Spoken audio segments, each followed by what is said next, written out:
I'm your host Jada Cheyenne, and you are tuned into yet another episode of Girl What You Doing.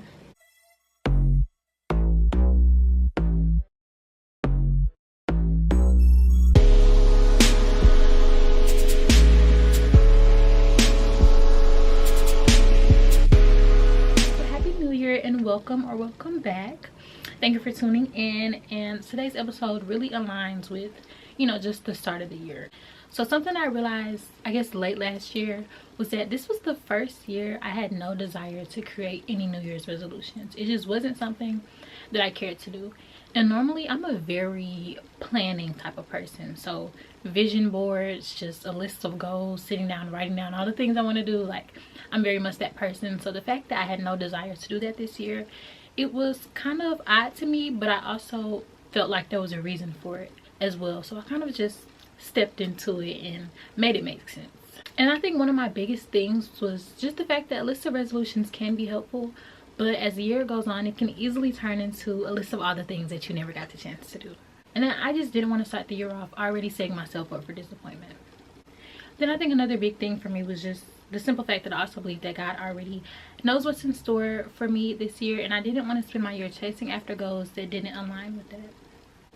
So no, my 2026 is not unplanned, but it's just open to endless possibilities.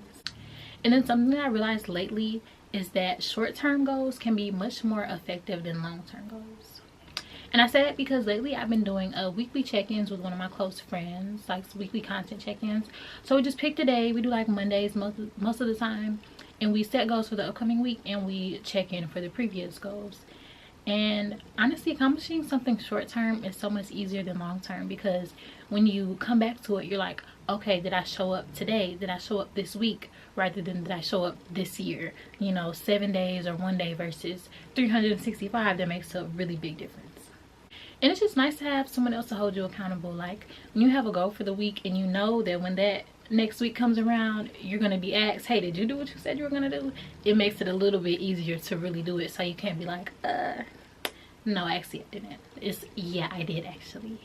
And I know in my last episode I mentioned just wanting consistency for the new year, and that's definitely still the case, but I feel like that's such a broad thing, like consistency just in terms of everything, pretty much in terms of posting, in terms of my podcast, in terms of anything that I want to do. I just want it to be consistent. I feel like in the past year there were a lot of inconsistent things in 2025, and I just kind of want to eliminate that. And yeah, I just think it could be much smoother and much easier.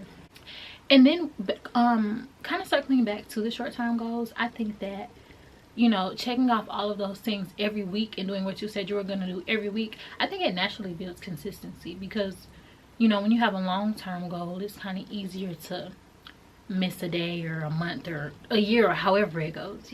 So with the short-term goals, I think it naturally builds consistency, and then it gets you used to doing what you said you were going to do. See, I think this year I'm kind of just going with the flow and letting things kind of sort themselves out. And I'm the type of person, I love surprises, so I'm just gonna let this be a year of surprises. Every day is a surprise, bring something new. So yeah, and I don't have a problem with that. And of course there's always going to be things that I want to do or want to see, but as far as planning out and saying, oh, I'm gonna do this and this, I don't think that's really anything that is aligning with where I'm at right now. And then being that, like, my major milestone, probably the biggest milestone I've had going on the past 5 years, was graduating college, and I did that last year. So now that that's done, I just kind of feel like I did that, so everything else can, it's whatever. Also, I'm really big on pivoting. Like when things don't go the way you expected them to or the way you thought they were, pivoting is most important, because giving up isn't an option. So I also think that not having goals that are set in stone makes it really easy to pivot and say, you know what, this didn't work out, so I'm gonna do it this way instead. And then now I've made it make sense, but when January first started, I feel like it's such a loud, noisy month, and everyone's kind of announcing who they're becoming or who they want to be, and I just didn't have that. So I'm like, am I unmotivated? Am I unsure? Am I confused? Like, what is it? But once I realized that just wasn't what aligned with me in the moment, I'm like, okay, I can work with this. then I think it's almost like an expectation thing too. It's like January starts and it's like, okay, who are you going to be this year? Who are you going to be here? You know, it's just a little like intimidating. Like, what's going on? Everybody's rebranding. I'm like, what am I doing? So yeah, once I kind of let go of that, it was much easier to just go about like, hey, 2026, how's it going? Like, New Year, same me. So yeah, for a while I was really confused on why I didn't feel the urgency to be like, okay, this, what do they say? This is my year. So they say every year, this is my year. So I didn't feel the urgency to say that, because every time, you know, every year is my year. So yeah, and then again, when I mentioned consistency in my last episode, I meant that in like every format, like consistency with showing up when I don't want to show up, consistency with faith, consistency with just everything that I want to do. I want it to be consistent. I don't really want anything to be something that I do and kind of drop, because I think that's what New Year's resolutions bring, you know, like you start doing something for a little bit and you're like, you just kind of drop it and it fades away, and 365 days later it's just didn't work out. And again, in the past I was a big planner, so like I can pull up enough vision boards right now on my Pinterest, and I can guarantee you that, and you're never gonna accomplish every little thing that you want to, but just looking back on past vision boards, like they don't always align, because how are you to know, you know, what's coming in the next year? So looking back at past vision boards at the end of the year, I've definitely had that feeling of like, oh, I didn't do that or that actually, and I didn't want that anymore. I didn't want that to be a thing for me, so I just wanted to just go with the flow and meet things as they come to me, if that makes sense. And even me starting my podcast was like, I just did it. Of course I took time to plan it and start it. It takes, you know, planning and all that, but it wasn't like I did it when I felt like I wasn't ready to do it, because I always said, oh, I'm gonna start my podcast when I graduate college. I want to start it when I graduate, when I get my life together, when I get a job, this and this and this. And it was my junior year, the end of my junior year, so the spring semester. I was like, you know what, I'm just gonna start it. So I started brainstorming then, brainstormed out all throughout the summer, and then October, which was fall semester of my senior year, I dropped my podcast.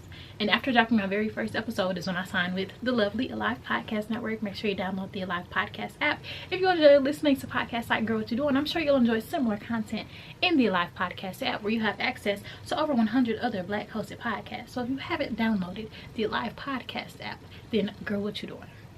But yeah, after dropping my very first episode of Girl What You Doing, Alive Podcast Network, the owner reached out to me, thank you, and she just saw the vision. She had faith in me. Mind you, the first episode was not, you know, amazing. It was my first one. It was almost a trial run. The first anything is almost a trial run, so it wasn't perfect. The lighting wasn't perfect, the sound wasn't, but I was there and I showed up and I had the potential, and that was seen by somebody. And from there I was given an opportunity. And so then if I were to wait until like I did graduate or whatever to drop, there's no guarantee that I would have had that same opportunity. So I think that's one thing that keeps me motivated a lot of the time. But again, that was kind of a sidetrack. But what I was going to say is like the biggest thing that came to surprise for me last year was super spontaneous and unplanned and unexpected. So March of the spring semester of my senior year, so like a few months before I graduated. And then if you know me, you would know that like I talk about my dream job is to be a red carpet interviewer. So I want to be like award shows and all of those great things, and interview people on the red carpet, and you know, speak to people, all of those good things. And so I was literally scrolling on LinkedIn one day. If you don't use LinkedIn, start. If you need help, hit me up, because I'm a LinkedIn warrior, okay? I love me some LinkedIn. But yeah, I was scrolling on LinkedIn one day. I probably literally typed in like red carpet in the search bar, not thinking anything would pop up. But there was this one opportunity and it was located in Atlanta, and it was for people who have existing podcast platforms pretty much to interview at a red carpet event for an independent movie premiere. So I was like, oh, this sounds like me. So I applied, just not necessarily knowing not caring what the outcome would be, just like kind of going for it. So then after I applied, something that I was taught in school, which was a really big thing, is like after you apply for a job, the work isn't done. So you still have to send follow-ups, message people if you can, connect with them on LinkedIn. And so with me being so big on LinkedIn, I like kind of went into the job description and found the person who posted the job, and I sent them a message. I was like, hey, this is me, this is what I do, this is why I'm interested. And then they messaged me back probably like the same day or the next day, and they were like, you know, you're the only person to actually reach out to me and send me a message. We'd love to have you, this and this and this. Mind you, the opportunity was all the way in Atlanta. I am not in Atlanta, very far from it actually. And so literally, like, I want to say that I applied for the job on a Monday and it was the following Saturday. So I had like 5 days to get it together and figure it out. But I did it, and I went, and it was an amazing, really cool opportunity. Actually, let me pull up some evidence here. But yeah, like, I did it. I went to the movie premiere. I was on the red carpet. I was speaking to people. I got sent a list of the people who were in the movie, so I kind of did my research on each person, like, to see what I would ask who, and it was like amazing. And I think that's like the coolest thing I did in 2025, and it all happened within the span of a week. So I think that just goes to show that at the end of the day, you could have all the New Year's resolutions you want, but if something's meant to happen, it's gonna happen regardless. Here we go. Yes, 40. Oh, also I was only there for 2 days. Actually, it was probably less than 48 hours. This little reel I made says 48 hours, but I think it was a little less than that. Airport vibes. Anyway, yeah, y'all get it. If you would like to see the whole reel, follow me on Girl What You Doing. Follow me on Instagram at Girl What You Doing Pod, and stay tuned for all the latest updates. And if you're watching this, you should follow me anyway, but if you don't, go follow, and if you do, go like something. But yeah, so anticipation is okay. You know, it's okay to just anticipate what is to come without knowing what is to come. You don't have to know what February, March, you know, it doesn't matter what it looks like. I have no idea what January was gonna look like. It's over now, but like, I don't know what February is gonna look like, and it's January the 30th. I don't know, you know, like, I just don't know. And again, I like surprises, so I just told myself I'm gonna let this be a year of surprises. So it's a win-win situation for me. No disappointment. I get to be surprised, and I get to do cool stuff spontaneously, because it'll happen. So, and then if everything's planned out, like, what room do you have to be like amazed with yourself and what you can do, you know? Because sometimes, and then another thing is, when you plan something and you finally accomplish it after planning for so long, it's like it took you so long to get there, and you've already done the work to get to where you are. So once you like reach that milestone, it's just like, oh, like, I did it.